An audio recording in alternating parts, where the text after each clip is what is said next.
안녕하세요. YBM 종로에서 그래머 여행이라는 이름의 영문법 강의하고 있는 서련이 강사입니다. 이름이 왜 여행이냐면 여행하면 다 설레고 다 좋잖아요. 근데 이 영문법이라고 하는 영역은 여러분들 머릿속에 굉장히 외워야 되고 암기할 게 많고 딱딱하고 지루하고 이런 나쁜 편견을 갖고 있는 것 같아요. 그 어휘 자체가 그래머라는 단어는 좀 그런 게 덜한데 그쵸? 그래머 여행에서는 암기 없습니다. 단어는 외워야겠지만 구조에 대한 이해를 통해서 영어를 알아가는데 의문문의 원리가 뭐냐면 영어는 모든 문장에 어떤 원리가 적용이 되는데 이 의문문에는 어떤 원리가 있는지 왜 한국인들은 이렇게 의문문이 약한지에 대한 이야기를 좀 해보고자 합니다. 자, 한국인의 취약점은 의문문입니다. 강의를 하면서 늘 느끼는데 심지어 너 뭐뭐 하니? 이렇게 이야기할 때 are you, do you? 여기서도 되게 많이 혼돈을 하십니다. 다들 그렇게 나도 그런데 하셨을 텐데 한글은 보통 이제 이렇게 이 원형이 여기를 바꾸면서 질문으로 바뀌잖아요. 하니, 가다를 가니, 보다를 보니 이렇게 바뀌는 언어인데 영어는 단어가 바뀌는 게 아니라 구조 자체에 어떤 변화를 온답니다. 이런 변화가 오는데 선생님, 저는 주어가 3인칭 단수면 s가 붙는다고 배웠거든요. 근데 이 의문문에서는 왜 안 붙죠? 그럼 이제 답변이 거긴 조동사 더즈가 있어서야 라는 답을 들으실 텐데 과연 조동사 더즈 때문일까요?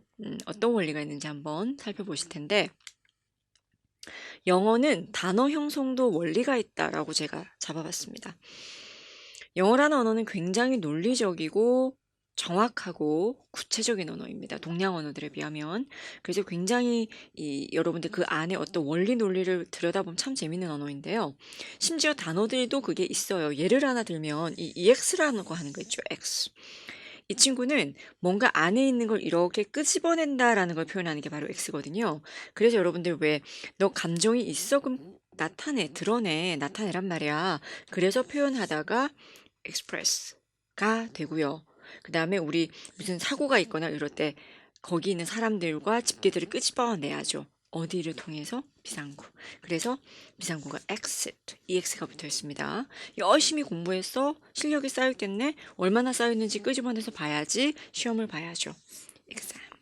이 EX라고 하는 이 아이가 그걸 갖고 있어요. 심지어 단어에도 이렇게 들어있는데 문장에는 없을까요? 당연히 있겠지. 그쵸? 자, 문장의 종류를 좀 살펴보면 늘 제가 강조하는데 비동사, 두동사 이 아이들만 해결하면 중급 바로 올라가시면 돼요. 항상 딱 보시고 이거는 주어의 상태 얘기야. 영어는 재밌어. 이런 것처럼 그럼 비동사 써주시면 되고 나 영어 해요. I speak English. 동작 얘기야. 그럼 두동사 나오면 되고. 아시겠죠? 그런데 중요한 건 영어는 장사하는 사람들 비즈니스 언어다 보니까 명사 수에 대한 정확한 표현을 반드시 요구하는 언어랍니다. 그래서 주어인 명사 수에 따라 우리가 이거를 단수 복수 구분을 해줘야 되는데 그게 또 동사에서 나오잖아요. 아시죠? We go, she goes 이거 얘기하는 거예요. 그 다음에 사건의 시간도 동사가 드러냅니다. 모든 언어가 다 그래요. 한다, 했다 이런 게 다 동사 역할이죠. 뭐. 이 동사 주요 역할을 살펴봤고요. 자, 그러면 한글하고 비교하면서 볼게요. 원형 있죠. 난 그거를 하다 안 하죠. 나 그곳에 가다 라고는 얘기 안 할 거예요. 난 그거를 한단 말이에요. 난 거기에 간다라고 얘기하죠. 나는 빵을 먹다 안 하죠. 먹는다. 이렇게 돼야 원형에서 사실을 말하는 현재 시제가 형성이 되거든요. 한글에. 근데 영어도 그게 있어요. 특히 주어가 he, she, it 이렇게 3인칭 단수가 됐을 때는 그대로 두면 안 돼요. s, es를 붙여서 하다가 아니라 한다, 먹다가 아니라 먹는다라는 사실을 드러내준단 말이에요. 우리나라 말에는 니은이 붙어서 사실이 나오는데 영어는 그 담당을 하는 것이 바로 S예요. 자, 그러면 그녀는 커피를 우리나라 말에서 마시다 그래요? 마신다 그래요? 니은이 붙으면 사실이라며 여기겠죠? 그럼 영어도 붙어줘야지. S가 붙겠죠. She drinks coffee. 명백한 사실입니다. 사실, 사실. 근데 내가 질문을 해요. 야, 그 친구 커피 마시니? 커피 마시면 커피 한잔 하자 그래야지. 마신다라고 알아요, 몰라요, 사실을? 모르죠. 그럼 질문을 해야지. 다시 새겨주세요. s가 붙는다라는 건 한다라는 사실이에요. 자, 그러면 나는 하는지 안 하는지 몰라서 하는 질문에 s를 붙인다? 못 붙이겠지. 얘가 s를 가져버리면 이건 사실이 돼버리는데. 사실을 아는데 뭐하러 질문을 해요? 모르니까 질문하지.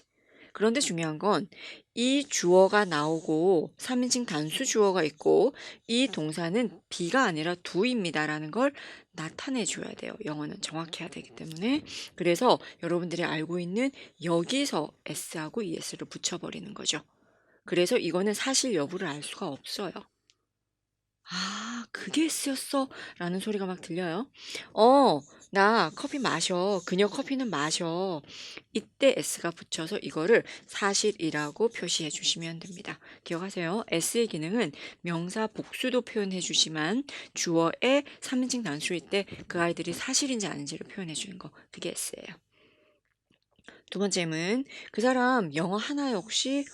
네, 영어 해요. He speaks English. S 붙었습니다. 사실입니다. 이렇게 사실을 표현하는데 그럼 우리는 안 한다라고 이야기할 때 부정문에는 한다라는 말이 없잖아요. 그럼 S가 붙어야 한다라며. 그러면 부정문에는 안 한다, 한다라는 사실이 없기 때문에 동사가 S를 못 가지겠네. 그럼요, 못 가지죠. 그래서 이 아이가 다시 한번 툭 튀어나와서 낯을 만납니다. 이게 원리예요. 우리나라 말처럼 하다, 하니, 한다, 안 한다 이런 안 같은 글자라고 이 아이를 여겨주시면 돼요. 주어가 단수일 때만 이런 게 적용이 되기 때문에 여러분들은 S하고 ES 형태 변화 잡는 것만 해주시고 왜 의문문이 does she drink라는 그런 형태를 가졌는가. 짧은 내용입니다만은 제가 전달해 드리고 싶은 거는요. 암기하는 거 아니에요. 구조, 그래머 공부는 원리 차근차근 이해를 하시면 저가 선생님 없어도 혼자서 엄청나게 많은 문장을 만드실 수가 있습니다. 영어에 원리가 있습니다. 의문문의 원리를 S라는 그 글자 하나를 가지고 살펴봤습니다. 너무나 많은 문장들이 원리의 적용을 받는데요. 그것만 하나하나 차곡차곡 다 보셔도 여러분들이 영문법이 얼마나 재밌는 영역인지 아시게 될 겁니다. 자, 오늘은요. 의문문 구조 하나 안에 들어있는 원리 설명을 통해서 여러분들이 S라는 애가 또 이런 기능이 있구나 라는 거 이해하셨을 거라고 믿습니다. 앞으로는 의문문 질문하실 때 틀리지 마세요. 자, 오늘은 여기까지입니다. 감사합니다.